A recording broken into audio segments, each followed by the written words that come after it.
Sahabat YouTube, ini namanya Huta Sialagan. Dalam bahasa Batak Toba, huta artinya desa atau pemukiman, maka Huta Sialagan diartikan sebagai desa Sialagan.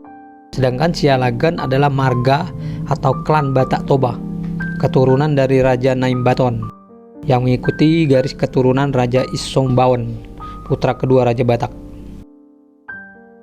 Jadi Huta Sialagan ini sebuah kawasan wisata di tepi Danau Toba. Saat ini sudah dikelola sebagai kawasan wisata peninggalan budaya Batak dengan latar belakang rumah adat Batak. Jadi ini rumah adat Batak yang disebut dengan Rumah Bolon. Jadi Huta Sialagan berada di Desa Ambarita, Kecamatan Simanindu, Kabupaten Samosir, Provinsi Sumatera Utara.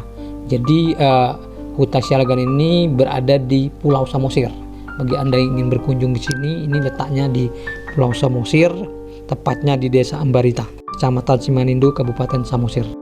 Anda bisa lihat di sini tempatnya udah dikelola dengan baik, udah direvitalisasi. Ini adalah namanya Rumah Bolon, rumah adat Batak. Jadi di sini ada kawasan yang sudah diperuntukkan untuk objek wisata karena terdapat beberapa cerita menarik di desa atau di Huta Sialagan ini. Sebagai informasi, Huta Sialagan ini dibangun pada masa pemerintahan pemimpin Huta pertama, yakni Raja Laga Sialagan. Setelah itu dilanjutkan oleh pewarisnya, yakni Raja Hendrik Sialagan, hingga keturunan Raja Ompu Batu Ginjang Sialagan. Saat ini, sejumlah keturunan dari Raja Sialagan ini masih berada di sini, khususnya di Desa Ambarita ini.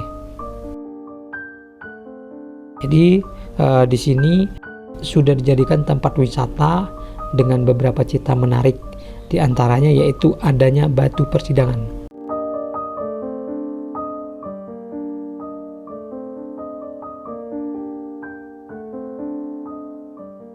Ini adalah namanya batu persidangan atau tempat sidang para raja-raja dan pemuka-pemuka adat pada zaman itu untuk memutuskan hukuman bagi para pelaku kriminal atau pelaku kejahatan pada saat itu.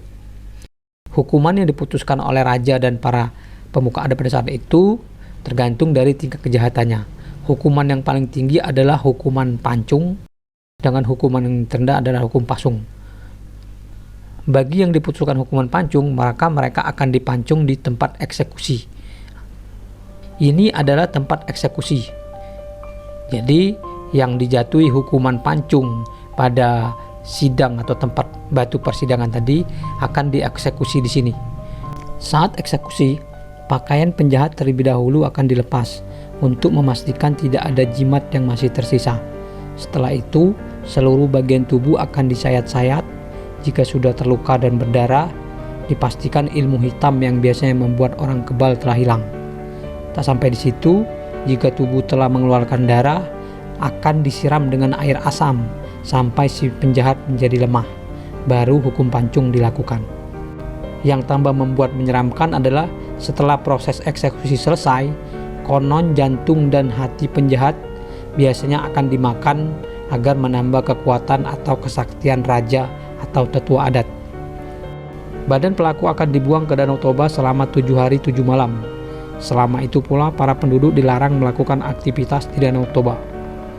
Sedangkan kepala akan diletakkan di gerbang masuk Huta Sialagan sebagai pemberi peringatan kepada raja lain atau rakyat agar tidak melakukan perbuatan yang sama.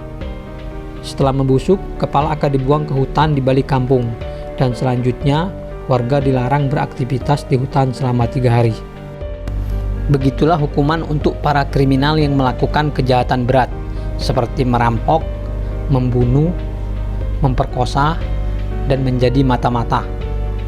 Sedangkan untuk pelaku kriminal yang melakukan kejahatan ringan, biasanya hukumannya bukan dihukum pancung tapi hanya dilakukan hukuman pasung atau dikurung. Ini adalah rumah raja dan di bawahnya adalah tempat pemasungan untuk pelaku kriminal yang melakukan tindakan kriminal ringan. Jadi dia tidak dilakukan hukuman pancung dalam putusan persidangan atau pengadilannya, tapi mereka hanya dihukum pasung. Demikian sekilas cerita unik dari Huta Sialagan. Semoga memberikan informasi yang menarik bagi Anda untuk berkunjung ke sini.